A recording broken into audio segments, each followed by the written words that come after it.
Welcome to another video. So this is a topic that has been percolating within me for a little while, and I haven't really known how to approach it or what I would even say, but it's definitely something that has been on my heart and that I have felt that it would be good for me to talk about.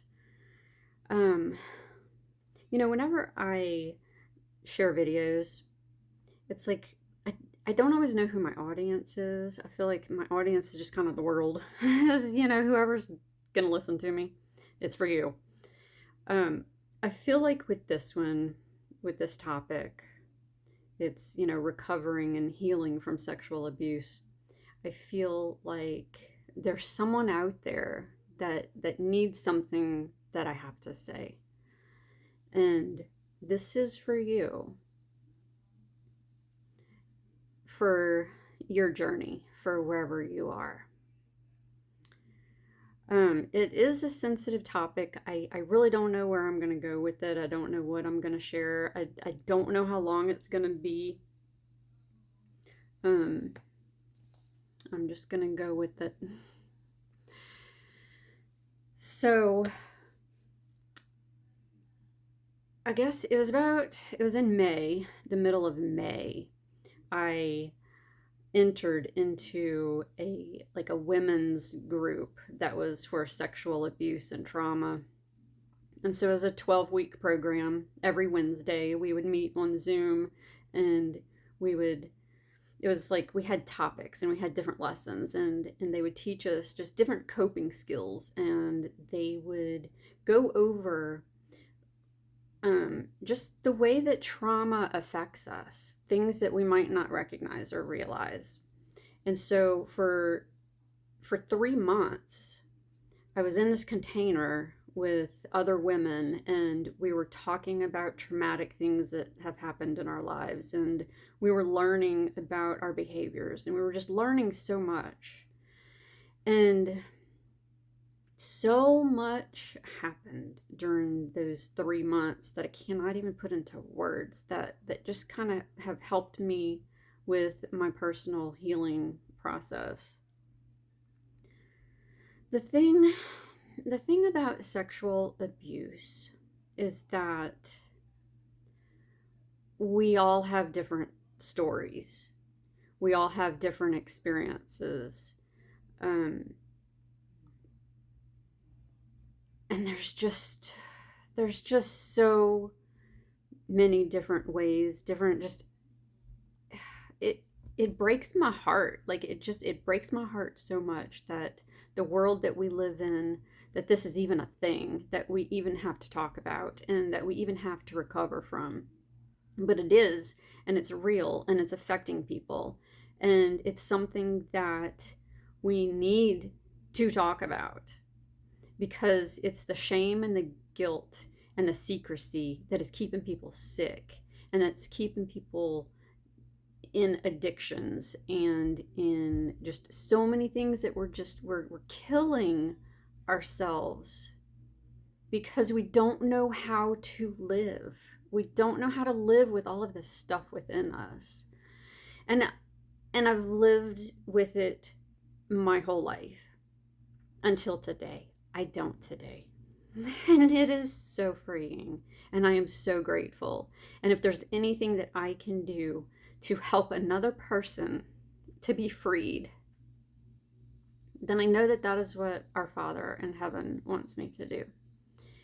It is hard to become vulnerable and to be open about these types of topics because they are enshrouded in so much secrecy and in so much shame and in so many feelings of just so many feelings. I'll get to that in a little bit because I've received so much knowledge, so much information that has helped me. So with our stories, whenever we are sexually molested, sexually abused, whatever words you use, we know. We don't have to even have memories. We don't have to have the details. We don't have to go searching and seeking to recall everything. And we just don't. I think that that is one thing about, for myself, it's like I have felt like, well, I need to remember. I need to remember everything so that I can heal from it. I don't, because I mean, I know enough. I know enough to know that it has happened to me, that I've experienced it, and that it has affected me. And so I don't have to go digging and searching and trying to remember everything. We don't.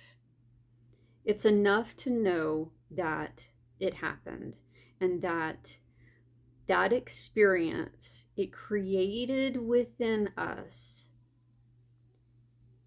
a lot of damaging thought patterns and beliefs and behaviors that has run our life, our entire lives.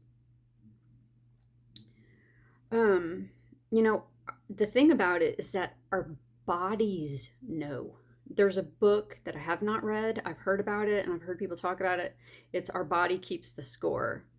And so everything that happens to us in our lives, if we are not processing those things as they happen, which we just don't, especially as children, because no one shows us or teaches us how to process anything, because people just didn't understand that kind of stuff. But parents are learning. A lot of people are learning these things today. And so we're able to teach differently. And there is hope. There is hope for the children of the future. And there's hope for us as well. But our bodies keep the score. Our bodies hold on to the trauma that has happened to it. I have been through hours and hours and hours of conferences and seminars, just things where I have learned so much about trauma, because I want to heal from it. I want to recover from it. And so everything that I have learned about trauma is so amazing to me, how our body holds on to all this stuff. Whenever we experience sexual abuse, what I have found, what I have found for myself is that it put me personally in a state of freeze. Most children do not fight. There's not much of a fight, especially if you're a child. And so it puts our bodies into a state of frozenness. And whenever we become frozen, we just become frozen until we realize that we're frozen and we do something different about it. And so for my whole life, my pattern has been, through everything that has happened to me in my life, my pattern has been to freeze. I freeze whenever really hard things happen in my life. I don't know how to handle things, so I freeze. There's also the flight. I have also had that pattern within me where I just want to run. I want to get away from anything traumatic that happens in my life. And so I'll flee, And so if you also have that within you, like we just want to get away from anything uncomfortable, anything, like we just don't learn how to cope. We don't know how to cope with life when real adult life happens, and we stay stuck in the way that we learn as children. And with sexual abuse traumas, it really affects us. It affects our bodies. It affects our nervous system. It affects so much about us and about our lives and how we handle life. So there's also a state that is kind of newer that is being taught, that's called fawn, where it's like freezing. It's like we freeze and we people please. So we're frozen in a state and we just want to make everyone around us happy. That's kind of like a thing too. And that has been what I have done. I've and for so and for so many different reasons. And I'll share some of that too. Um Something I read was complex struggles have complex healing.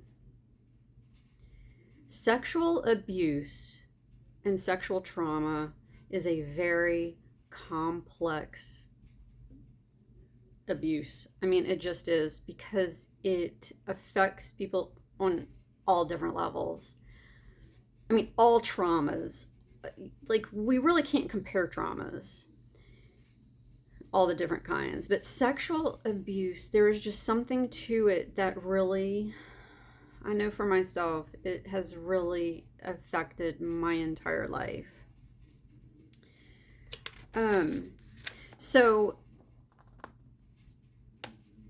something that in this group that I was in, they would send us homework stuff and just a lot of stuff to read and to learn about with recovery.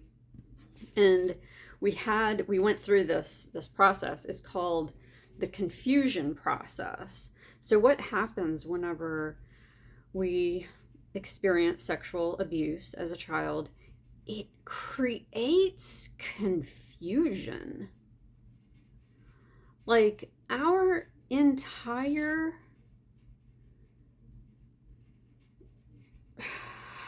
it changes our whole life. It affects our feelings of safety.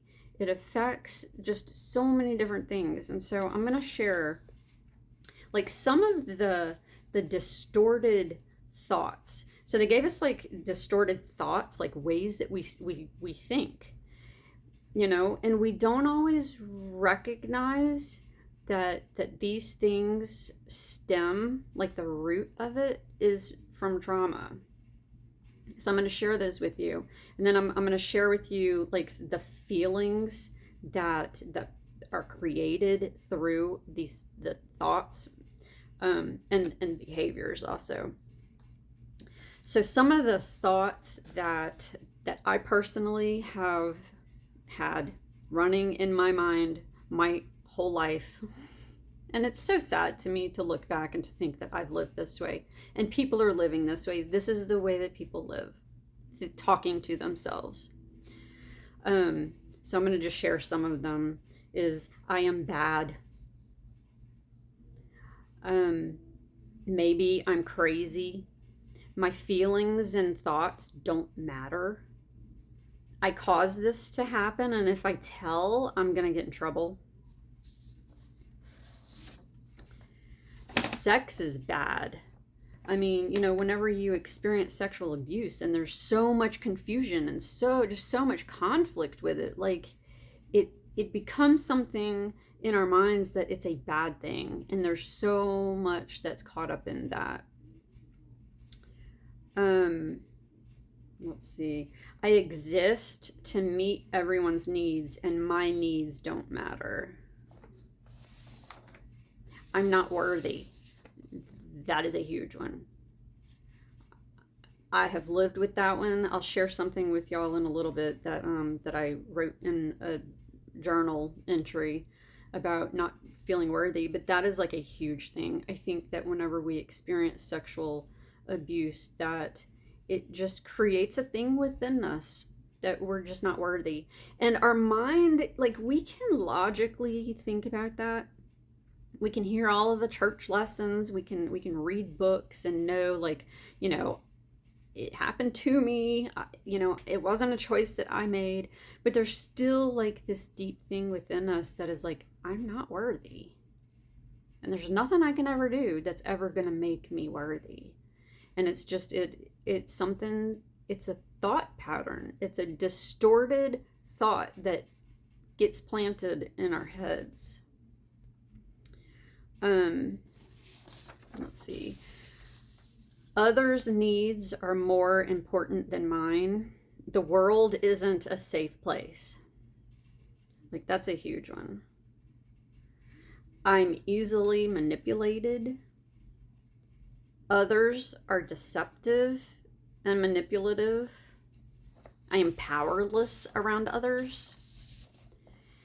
This is a huge one that I've experienced in my life. I can't trust myself. I've just not been able to trust myself and my own thinking and my own choices. Others cannot be trusted. Like, I am still dealing with that. I still today. My body is bad because it felt good. With sexual molestation, that's a really interesting, weird thing, is that it's bad, it's wrong, it's, we can say all sorts of stuff, but our bodies respond in pleasurable ways because our bodies are created for sex to be a pleasurable thing. And so there's a lot of conflict with that. And then there's like the shame and the guilt that come in with that. It must be my fault. If I were good enough, this wouldn't have happened. So yeah, so those were some, and there's many more. If there's anyone out there that would like a copy of this, let me know, and I can email it to you or something. So some of the behaviors that come with the abuse, and as we grow, as we mature and become adults, it creates behaviors within us. And so some of the behaviors that happen we'll keep people at a distance to avoid being hurt. We don't want to be hurt. So if I just keep everyone at a distance, then they can't hurt me. We exhibit passive aggressive behaviors. Like, a lot of times, I think it can go both ways. I think people can become aggressive, and, for myself, I moved more towards the passive aggressive because of the fears and stuff. And so that's where you'll do kind of the manipulative stuff. You may say things,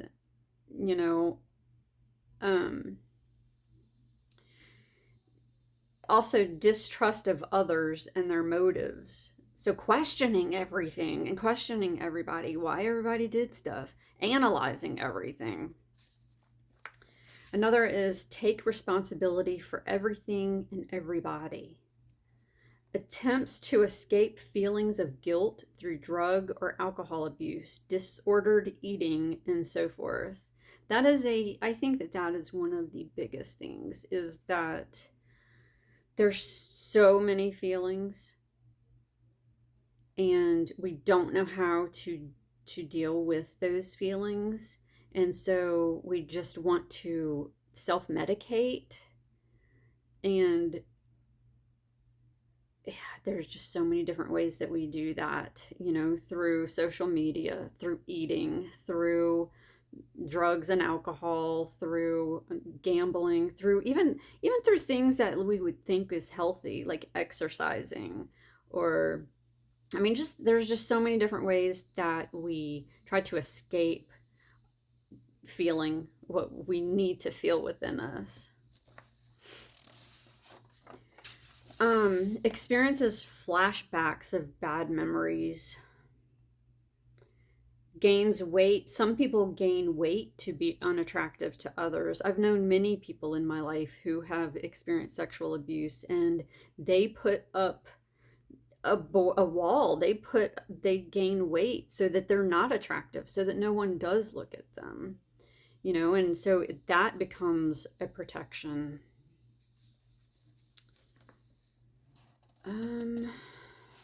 There's so many different things. Becomes a perfectionist to prove to Heavenly Father and others that he or she is good. That has been a huge thing for me. Like, it has driven my perfectionism. Like, if I could just be perfect enough, if I could just be obedient enough, if I could just do everything good enough, then maybe I'll be good enough. Then maybe I'll be worthy enough. then maybe I won't feel so bad.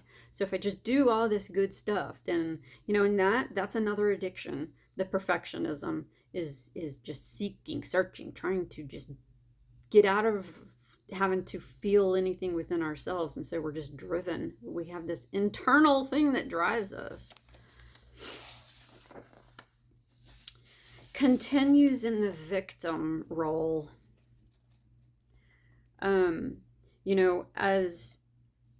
As victims of sexual abuse, we are victims. I mean, it just is what it is. That's just what it is. And but we can get stuck in that, and we can use that as an excuse for our behaviors. When we become aware, when we gain knowledge, like you watching this video and you gaining knowledge, you can make different choices. You can choose to not be a victim. You can choose to be a survivor of sexual abuse and not be a victim of sexual abuse. Another behavior that happens is hypersensitive to rejection, and criticism and stuff like that. Just being hypersensitive puts up barriers to protect self from rejection, betrayal, and hurt. Such barriers may include withdrawing from others or being aggressive. And so, I can recognize in my life having a lot of walls up, keeping distance from people, not wanting to have close relationships with people. I could definitely see that. Constantly seeks approval from others and yet often discounts that approval because it's like you want the approval, but they tell you you're good, and it's like, no, but I'm really not, and so it's very conflicting. But the fact that like we constantly seek approval, we need validation, we need to know that we're good enough, because we never feel like we are. And so even if someone tells us we are, it's like, then we're like, oh, but no, we're really not. We can't even accept what people share about us because deep inside we feel like we're not. Struggles to make decisions. I was like, I didn't realize that this was like a behavior of sexual abuse, but this is something that has been my entire life. Like, I have struggled to make decisions. Going to a restaurant, where do you want to eat? I don't know, wherever you want to eat. Any decisions in my life, I've just like given them over to other people. And you can see how, like, I can see how that could become a behavior from sexual abuse, from having someone overpowering, and there's just that power dynamic that it like puts so much fear within us. So we struggle to make decisions.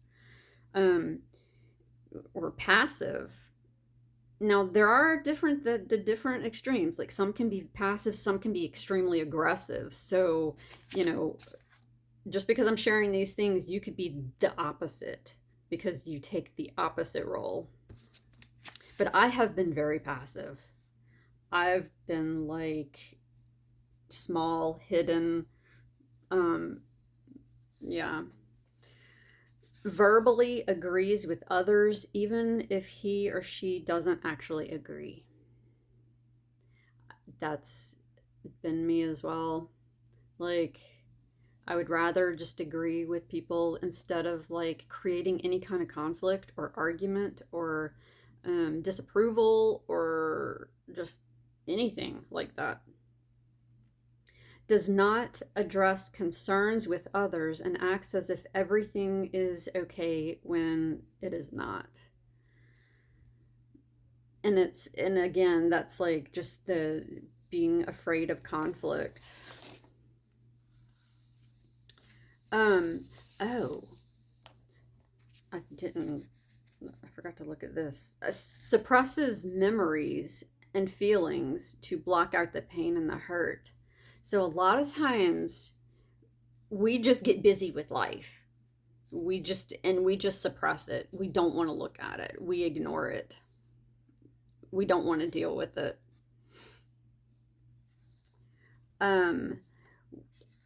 Expresses suppressed feelings and memories through physical and emotional symptoms such as like nightmares, depression. I've had depression my whole life. I have battled depression since I was a kid. I mean, truly, depression, I mean, that is what sexual abuse and trauma will do. Unexplained health problems, because our bodies keep the score. Our bodies know what has happened to it. Bedwetting, disturbed appetite, disturbed sleeping patterns, anxiety. May have difficulty praying and having a connection with God. Has a hard time asking anyone for help. So these are some of the behaviors. Like if you recognize that you have some of these behaviors, just understand that, these are not you. These are coping mechanisms that your little child learn and to protect itself. And you've just stayed in it. And you've grown and you've held on to those same behaviors. So the feelings. So I'm going to share with y'all the feelings that are created through sexual abuse. And I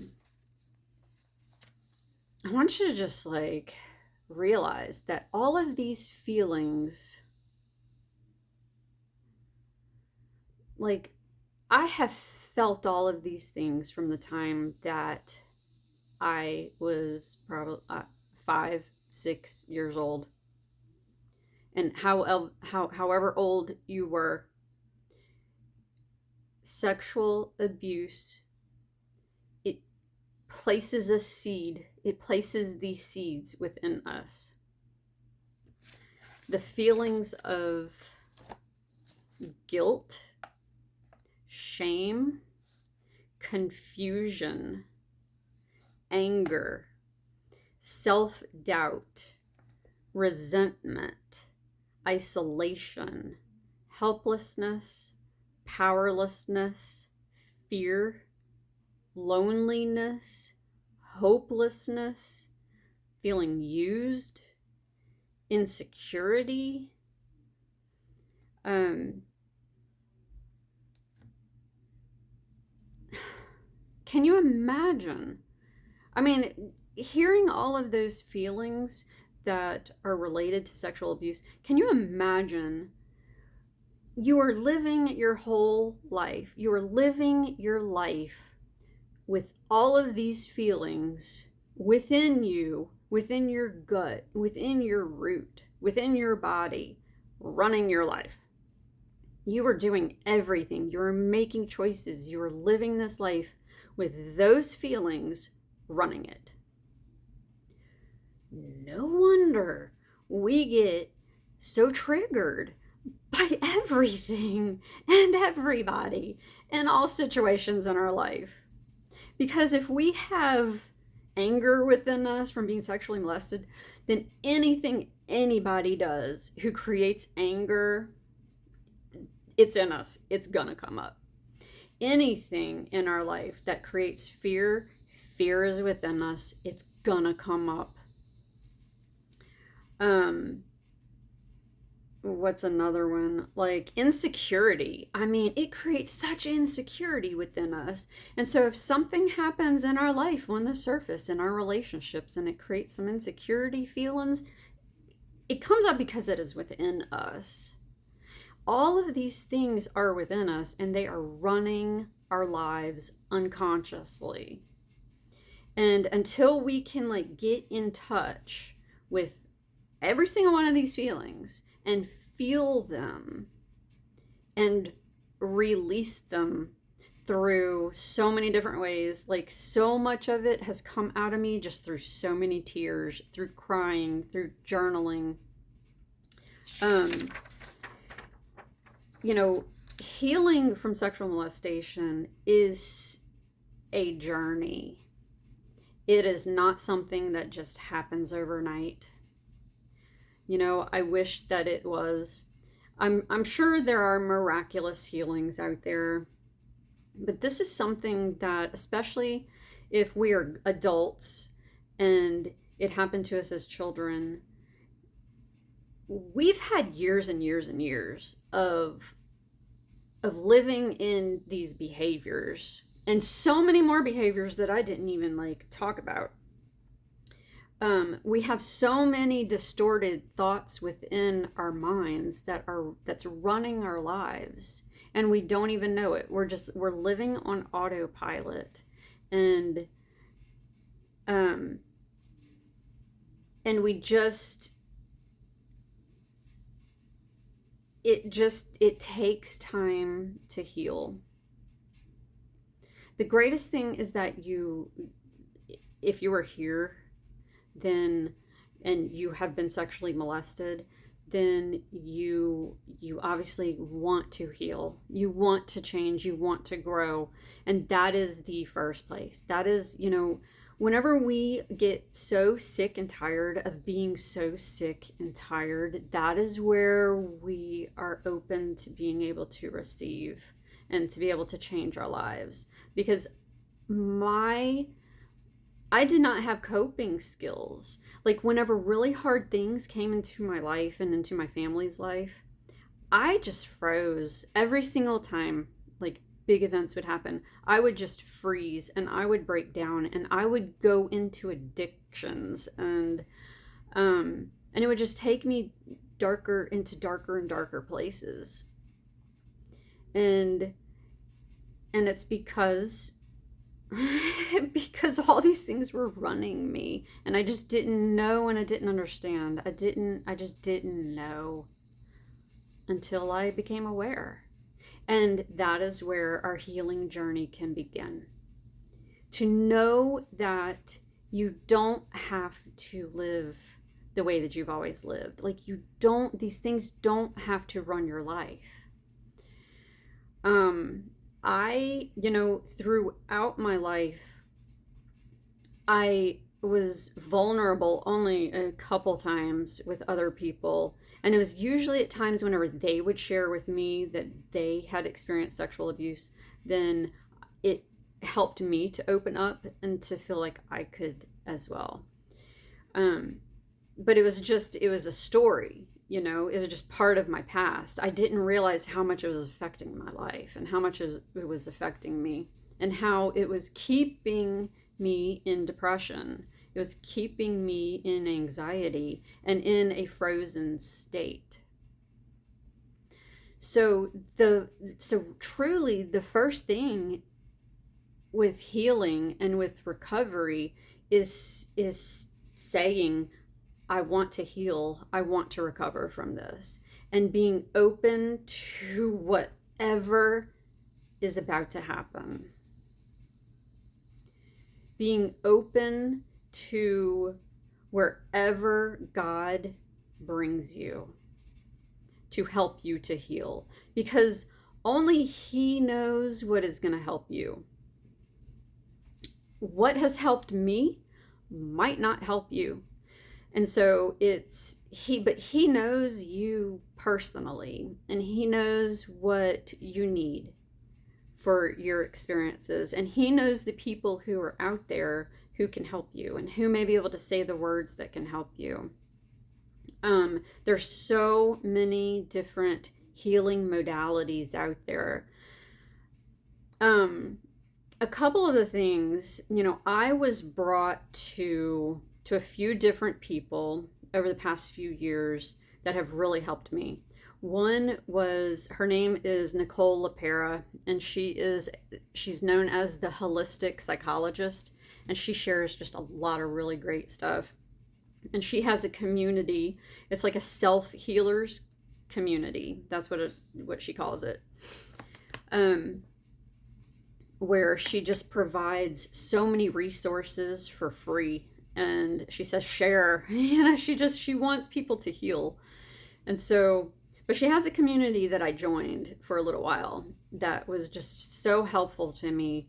And one of the things that really helped me was to become aware of my triggers, to become aware of how I was responding to things that were happening into my life. So she offered like just so many. I have a whole binder of just just things that I have printed out that she has offered. The biggest thing that helped me it's called a narrative finder. And it's like the stories that we have, those distorted thoughts that we create in our mind. It's whatever is running our lives that's deep within us. Whenever we are triggered, we have certain behaviors. We get into a dance. When something happens, we respond to it a certain way. And we usually respond to it the same way because we get stuck in this behavior and in this pattern of being. And we don't know it. And it just continues to happen. And that's why, like, many relationships that you may have in your life, I know it has been this way for myself, until like we change it. But we continue to go through like the same thing over and over and over, the same conflicts over and over and over. And so we have these patterns within us. And so we got to go deeper than what's happening on the surface. Like I shared with you, all those feelings that are within us, all of the shame, all of the guilt, the anger, the pain, the fear, just the resentments, all that kind of stuff is deep within us. And we've got to go deeper than what is going on the surface. So how do we do that? We look at our triggers as opportunities. Like today, whenever I get triggered, I get excited because I'm like, oh, I can learn something here. There is something within me that needs to come up. I don't get triggered very often today.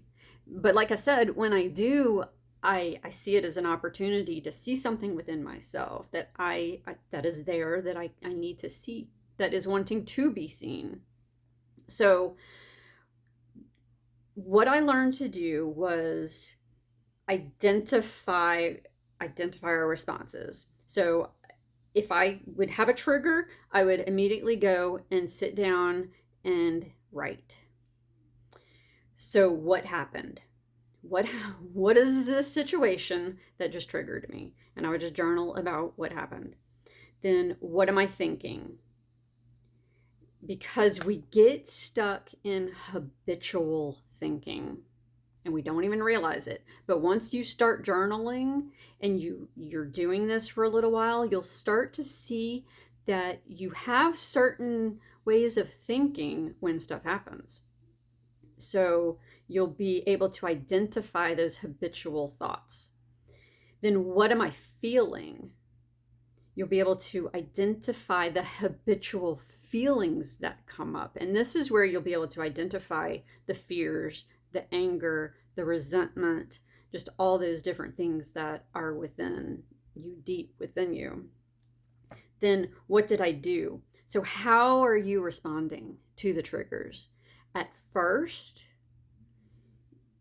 when we're in dances with people, it may take you a little while. At first, you may realize how you respond. Like we're in these dances. They say this, I say that. They say that, and it's like we get in these dances.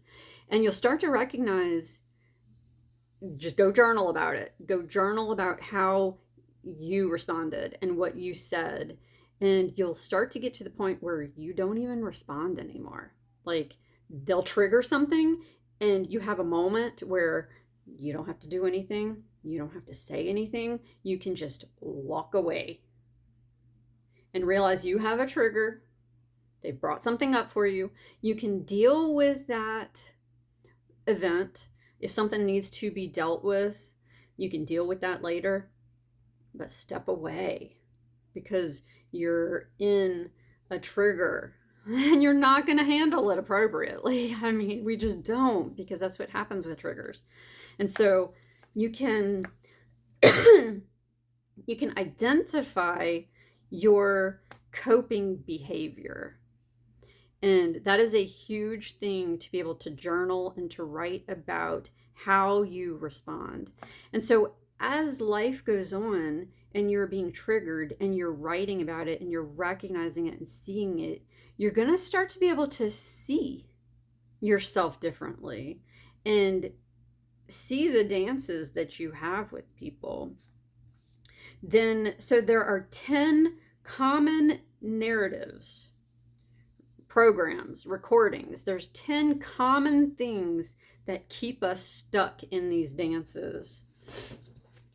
I'm just going to say them really quickly. If you want more information, you can just email me, message me, whatever, and I can share this with you. But these are some narratives, stories, programs that keep us stuck in these habitual patterns.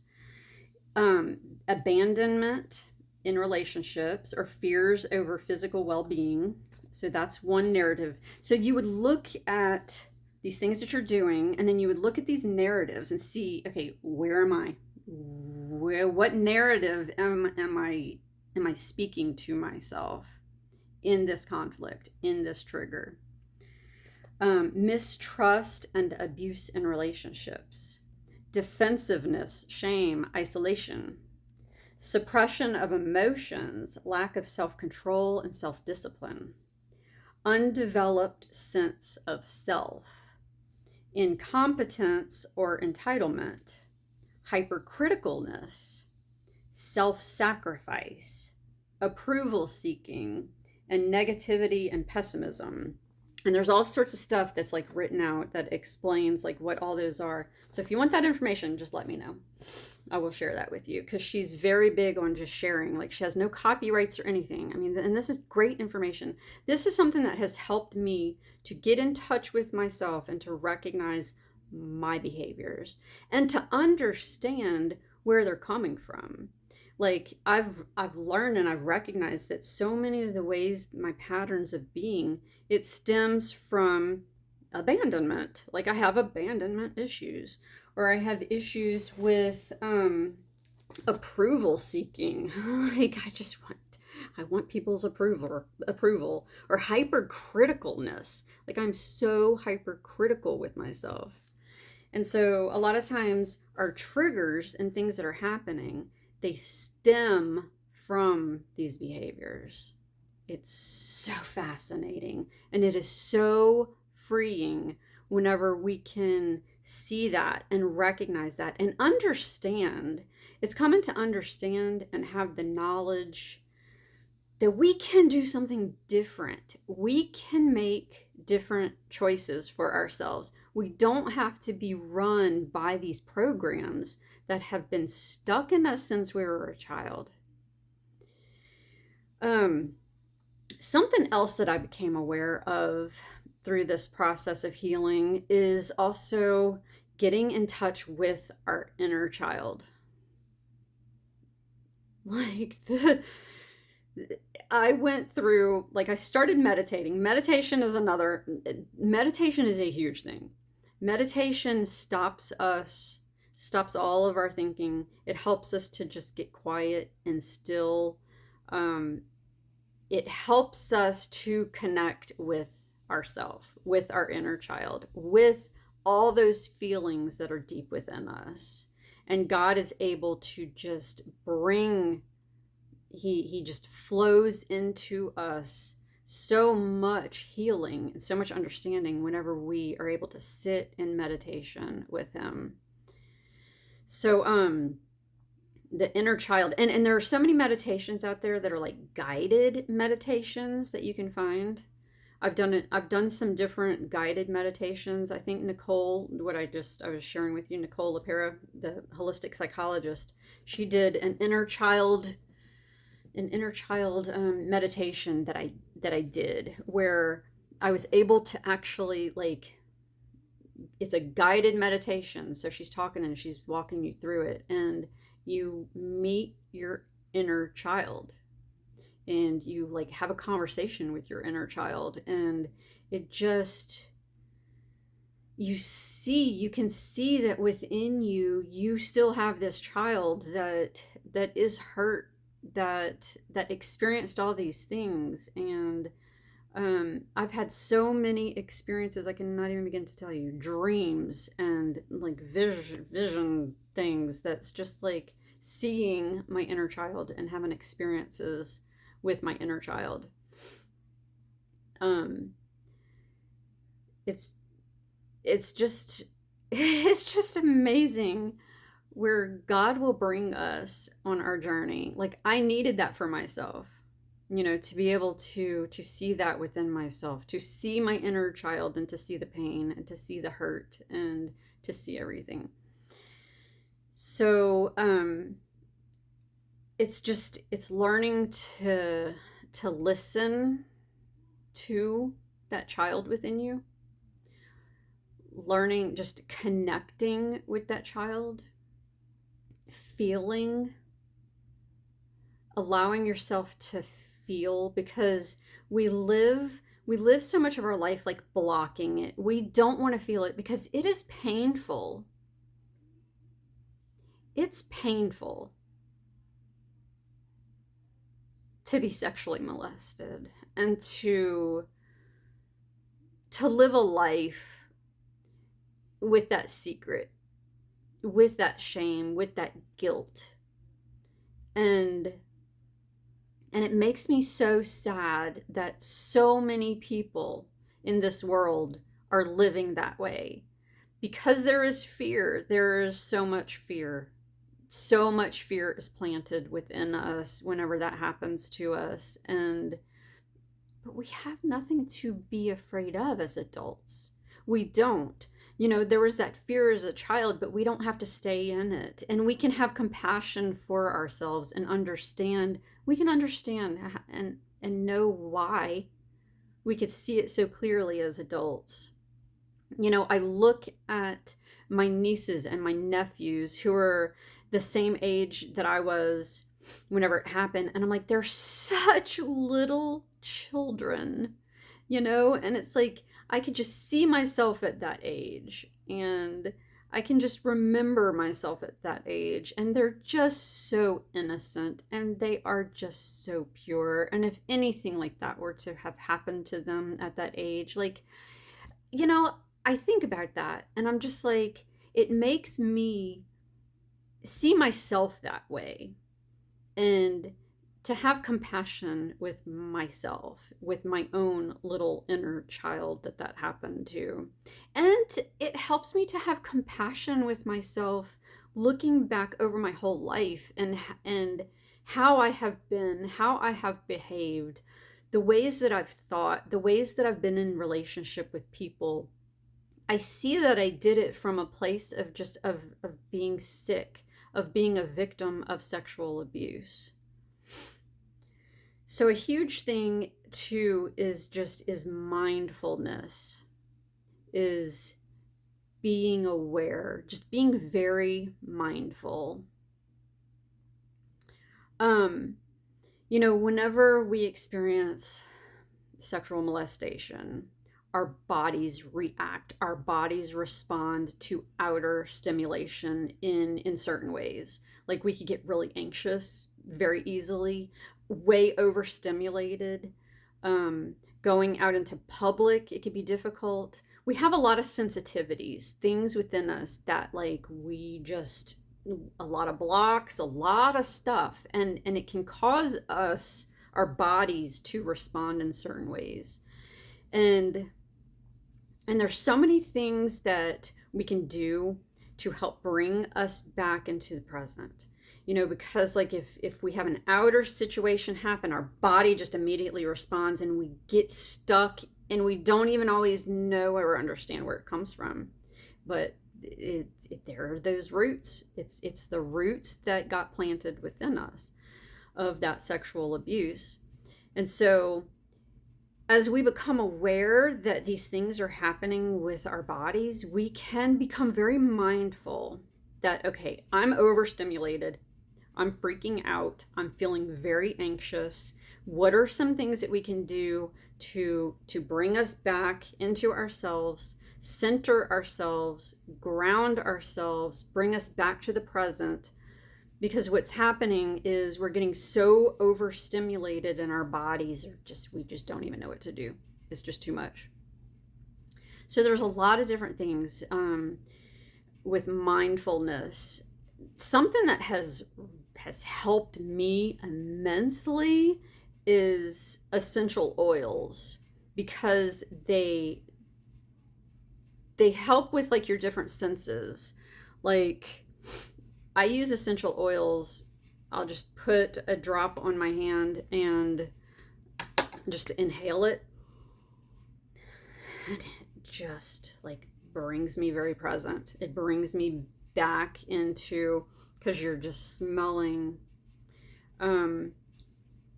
If you have a piece of gum, you can eat a piece of gum, and that's gonna bring anything that you can use your senses to bring you back just to this present moment. Breathing is a huge thing. Like just taking deep breaths, just counting to 10 or 5, whatever, however much you need to count. You know, just breathing and just connecting with your breath and bringing yourself back into the presence and just telling yourself that you are safe. Because that is a huge thing, is just that lack of feeling safe. We feel like something bad is going to happen, that we're not safe. And it brings up fear.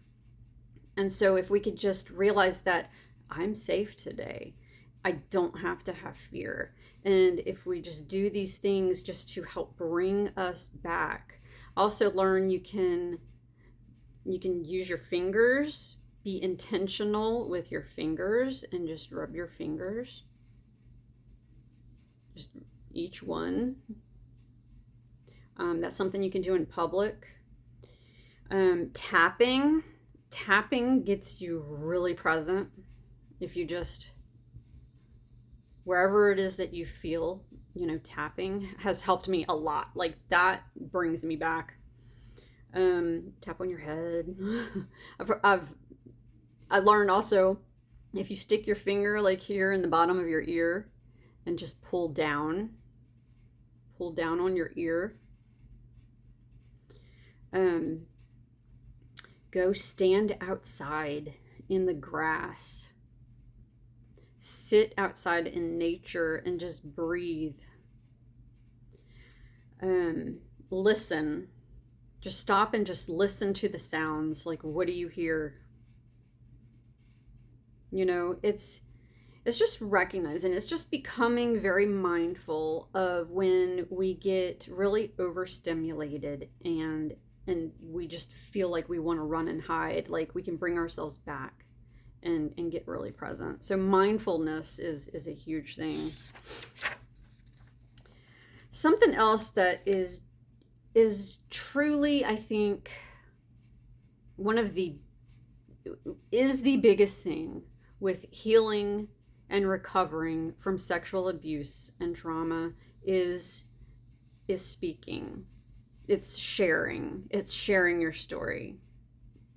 It's letting it out. Because if all of this stuff is in you and you've got like just secrets and you're just keeping it within you and you're afraid to say it, that is running you. It keeps us sick.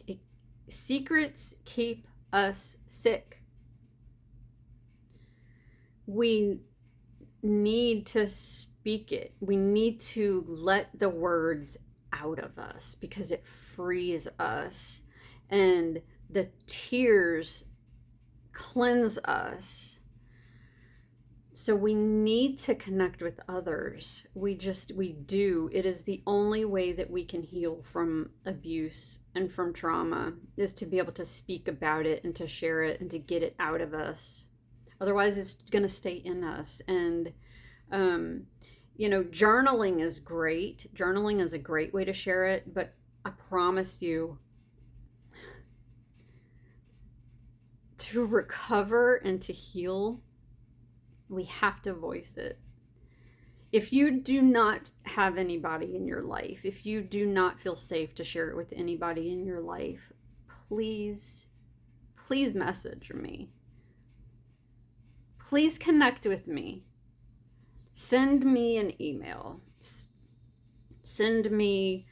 Connect with me. I'm on TikTok, I'm on Facebook, and I'm on Instagram, and I'm on YouTube under Kelly Powell Dupuy. If you have suffered and if you have experienced sexual abuse in your life and you have not been able to talk about it, message me and share with me. And start your healing process. Start your healing journey, because it's going to free you and it is going to change your life.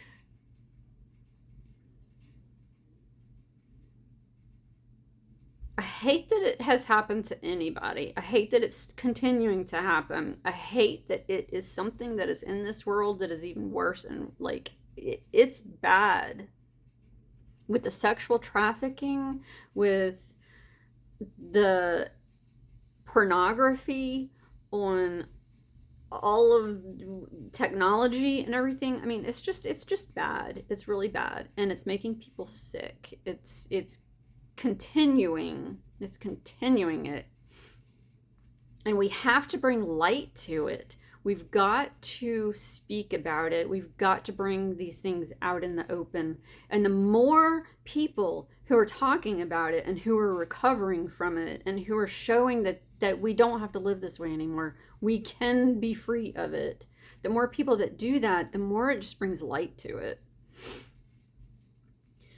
So this group that I was in, it was part of my church that I was able to do, and I'm sure that there are many other churches and groups out there. So if there's a group that you can join for, sexual abuse and for trauma, I mean, find those communities that you can gain that support.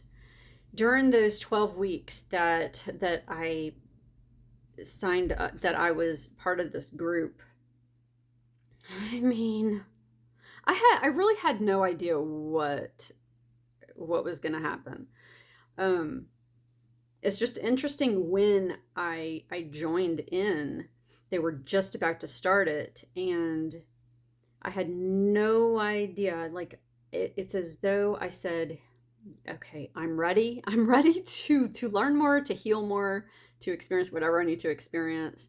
And God brought me through some of the most intense experiences that I have experienced in my healing journey. And I've been in recovery and healing intentionally, on purpose. Like, I stepped into it about 3 years ago, and this 12 weeks that I was in this container was like I was on fire. During this time, I came to the knowledge and the understanding that a child of my own had been sexually abused as a child, along with a few others. And that brought up so many feelings, so many added feelings, so many things that it just put a whole other layer on my own sexual abuse and trauma. Because not only was I feeling it for myself, but I was now feeling it for my child, that this has happened to my child as well. And as a parent, to have that happen to your child, I mean, you take on that pain of that child. I think about my own parents, having the knowledge about this with me. Then I was able to experience this with my own child. And so I'm like, now I understand how my own parents feel. And it took me to a place where I had to deal with the person who did that to my child. It brought me to a place of coming to, I'm not going to say understand, because there's no understanding in sexual abuse. I was listening to a lady one time, and she was talking about love. And she was talking about just, whenever we get to a place where we can love even the pedophile, and whenever I heard her say that, I was like, how can you love that? How can you even love someone who could do that to another person, but God brought me to a place during this time of healing from sexual abuse and trauma. He brought me to a place where I was not only able to I don't know even the words to speak. I was able to have love and forgiveness even for an abuser. And that's not easy to say. Because I have so much love for the person who had done that. And I understood that it was something that was done to that person as a child. And it was a behavior that continued. And it continued, but now it has stopped. Now these children are speaking, and it is stopping. The thing about sexual abuse in so many families is that it is generational. It is ancestral. It continues. It continues and continues until somebody stands up and stops it and ends it. And so,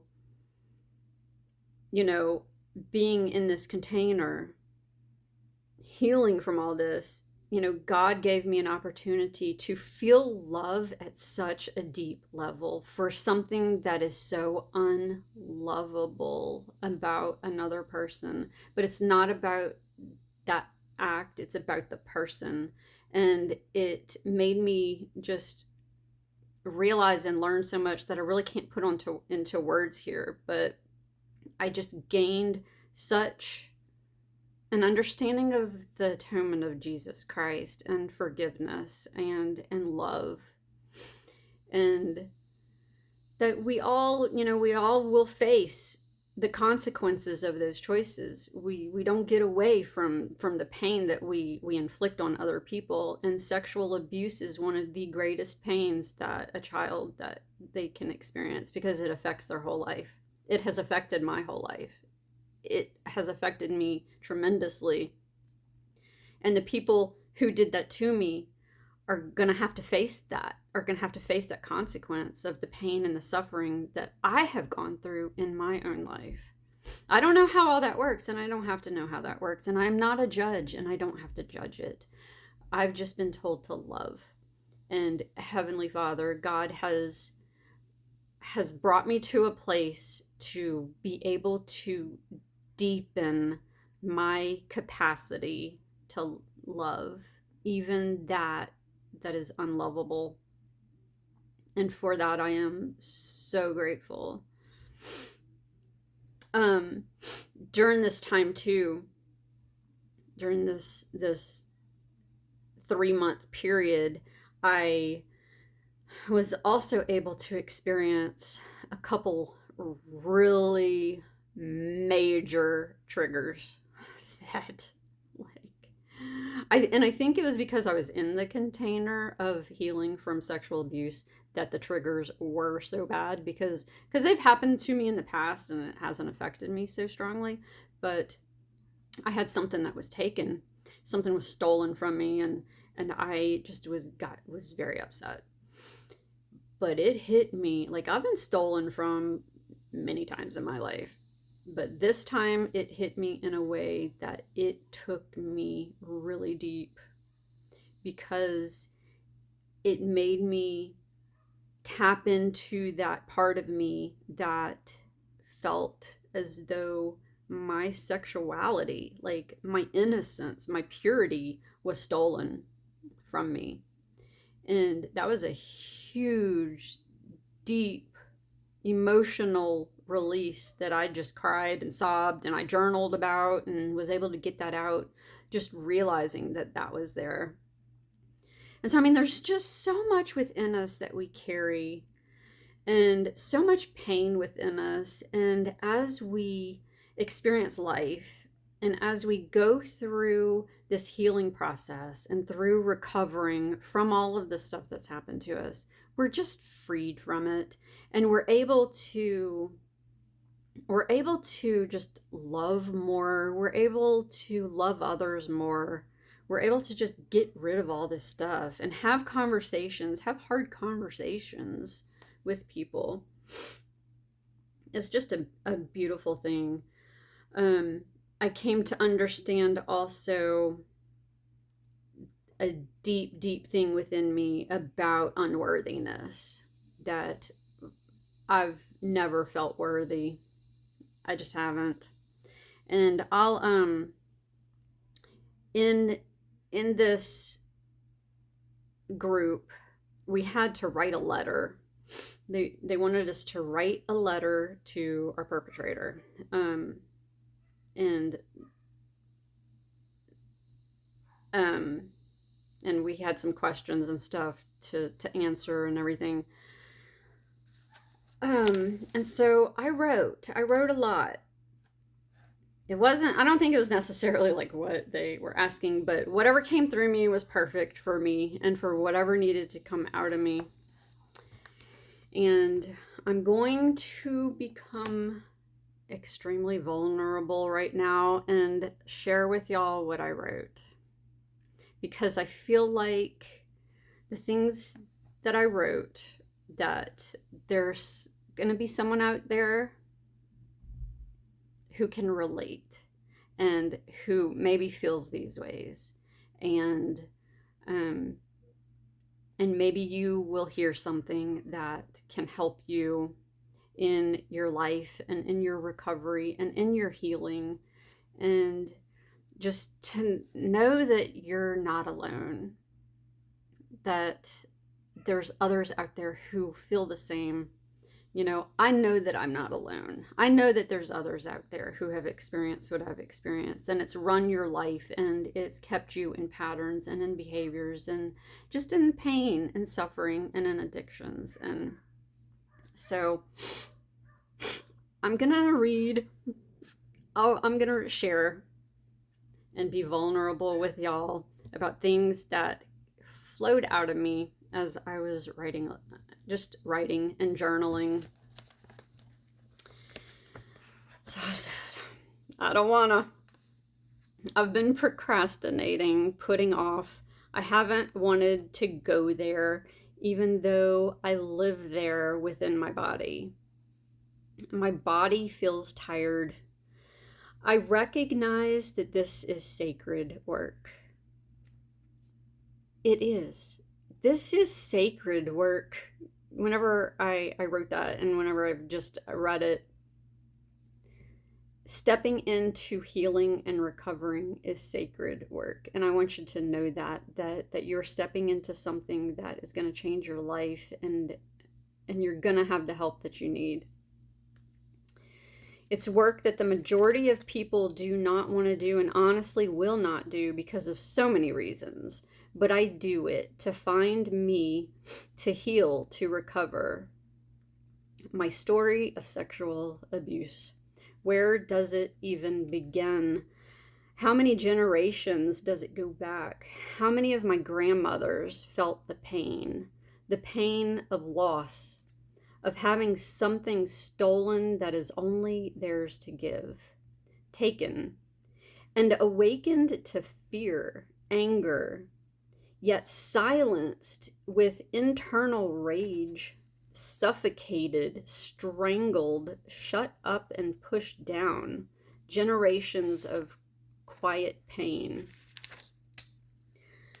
I do not know who it was. I have flashes of thoughts. What is real and what is created? What is memory, especially with abuse? The mind protects, denies, ignores, represses, forgets, builds walls. The mind builds walls of protection, and yet the body and the behaviors, the thoughts and the patterns scream. Silent screams. And so there is a knowing, even without the remembering, even without the details or the face or the name. There was the event, and there was another person that forced, controlled, held power over me, and used fear to silence and scare me. That fear got lodged within me so deep. The silence became an echo chamber where I could hear everything, every sound, my body on high alert, waiting, anticipating, expecting, fearing. If I hide and stay small, maybe I will not be seen. I will not be hurt. It makes me sad that this type of abuse exists, that there is evil in this world that feeds on the fear of children. And then it continues to feed on the shame and the guilt and the self-hate and all the secrecy and lies that remain so hidden and repressed. It saddens me that it has affected my entire life, all my relationships and ways I have behaved and thought. It put me on a trajectory of such unhealthy behaviors towards myself and others. It has affected the way I see my body, the shame, the guilt, the stiffness, tightness, the energy that I carry within, the not good enoughness, the way I speak to myself, the way it affected my self-worth, the feeling of it, of if anyone knew, they would look at me differently, like I am playing a part, pretending to be what I feel within I am not. It made me question myself my whole life, caused me to be unable to trust myself or others, even though I've wanted to. It made me live with a feeling of being constantly dishonest, like I am a lie. My entire life is a lie. I smile, but it is a lie. I laugh, but I want to cry. I hold back always. So much fear, a constant fear of being found out, of being seen, naked, exposed. There is also the abuse that came from the hands of another child who had been abused. She was dominant and bossy. She would hit me and talk mean to me. She would tell me what to do. I was shy and submissive and would do what I was told. It was so confusing. It awakened my sexuality at a very young age and created within me so much turmoil, so much shame and guilt, a feeling within that I was bad. I was not worthy, ever, no matter what I did, said, confessed, etc. I am not worthy to be and to have and to experience anything of the Spirit. There's a block that blocks me.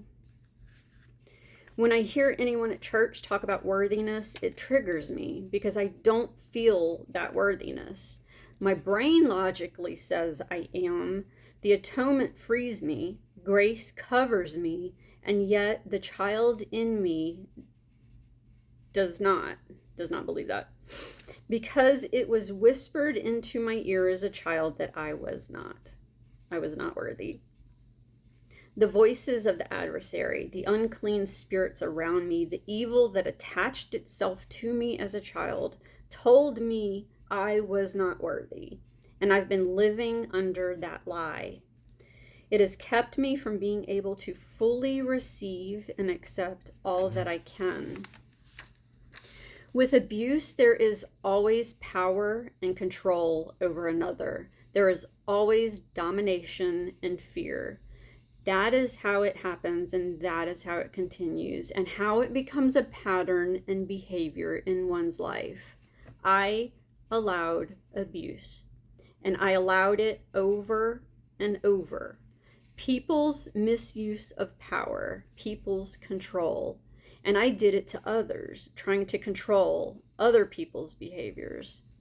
My patterns and behaviors have allowed other people to stand over me and intimidate me and control me. It took my power away, my voice, my authenticity. It caused me to wear masks, to become a people pleaser, a chameleon, to play small and quiet. But that is not who I am.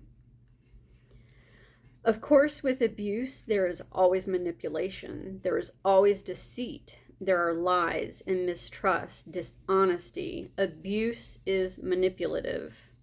We can't even see it sometimes. I cannot remember being threatened to not tell. I think there is so much shame in sexual abuse you don't want to tell, because then they will know I am not worthy. So let me perform and do all I can to show that I am worthy. Yet deep, deep inside, there is always that ache of unworthiness, no matter what. And so I sabotage myself. I do little things that keep me from feeling worthy, because deep inside I feel like I never will be, no matter what I do, no matter how fully, completely obedient I am. There is that brick, that boulder, that stone that has an inscription, unworthy. Deep in my gut, the pit, the center of my being. And Jesus, he takes it and lights a fire around it, and he burns it, and it becomes a radiant, bright, shining diamond. I had a visual as I was journaling this. I could just see that. I could just see that fire burning that brick of unworthiness.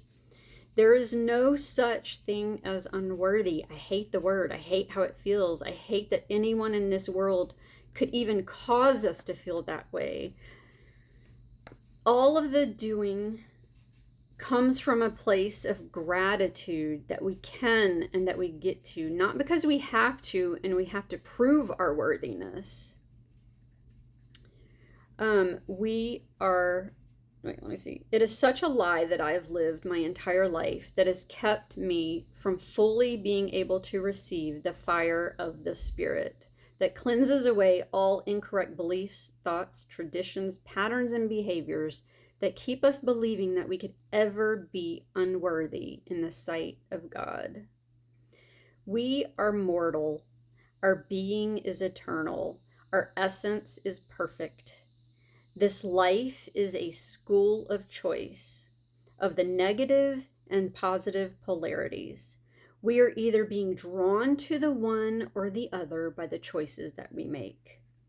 The choices of others affect us. They put roadblocks in our way. They plant or create negative thoughts in our mind that confuse us. But God is most powerful. His love and his light transform us. He leads us to shed the stones that surround our heart and that become heavy in our root and base. He purifies us, his Spirit, his Son. They burn the lies away. They bring clarity, truth. They renew, they cleanse, they fill to overflowing. They break the dams and the walls. They are balm.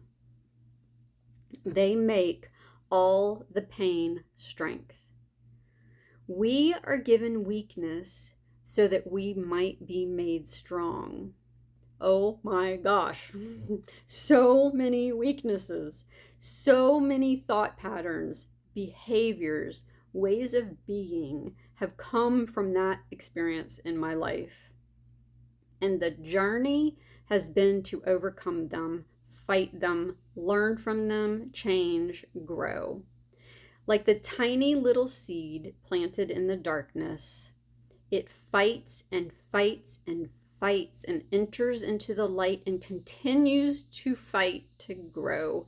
And it grows and grows through so many seasons, so much pain with all the behaviors that were learned and all the patterns that were unhealthy, but awareness, knowing, seeing, believing, hoping, praying, persevering, and wanting nothing more than to be his bride.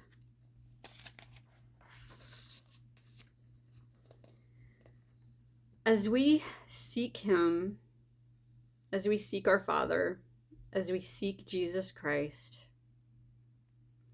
they bring us through the process of healing abuse and trauma. We are pure. We are pure. They remove the blocks, the stones, the weights that were placed within us to keep us from rising up to them. All those things were just placed within us to distract us, to keep us from drawing closer to them, from being able to draw closer to them, because those weights are so heavy. Those bricks, they are so heavy.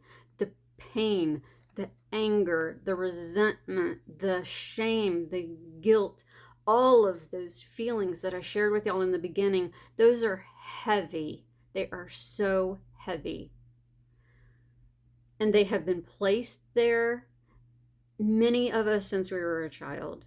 And they are blocking us. They are keeping us from being able to rise up, from being able to be who we are meant to be. But they remove them. They burn it all away, and they free us. That is the healing power of God our Father and his Son Jesus Christ. It is through them.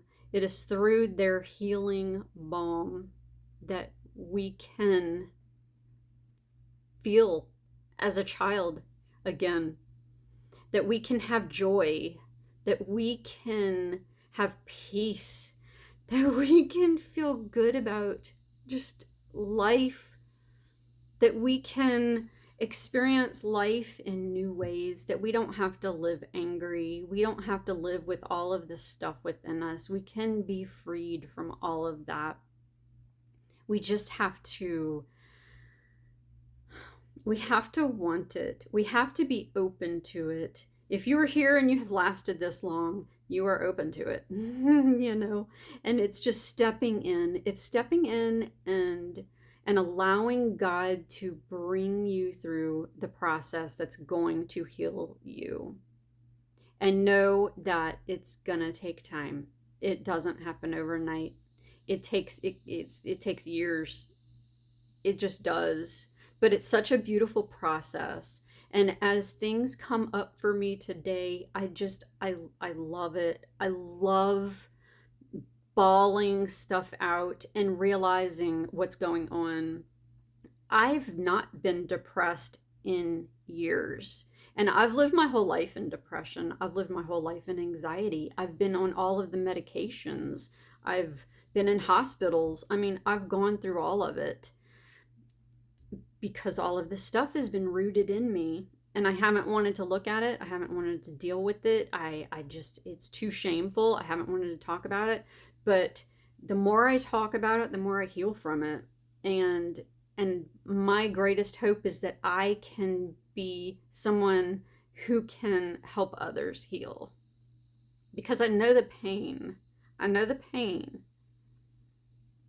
And if there's anything that I can do to help another person to move forward on their path of healing from sexual abuse and trauma, that is what I want to do. Because we can be free. We can be freed from it. We truly, truly can. If there's anything that you have a question about, if I've shared anything with you that you want further information about, please comment, please message me. I would love to share anything that I can with you. That is what I'm here for, is to help others in this journey that we're on in this life. Um, there's just so much that I can share and talk about, but I feel like I've given enough, and this is a long video, one of the longest I've done. And so I wanted to share that reading with you from my journal, and hopefully you were able to hear something that has helped you. So please just let me know. Just comment or message me on any platforms, or text me if you have my number and you know me personally. So thank you. Thank you for spending your time with me and listening. We got this. Like, this is what we're here for, is to overcome all this stuff and to just be lights and to share a light with the world.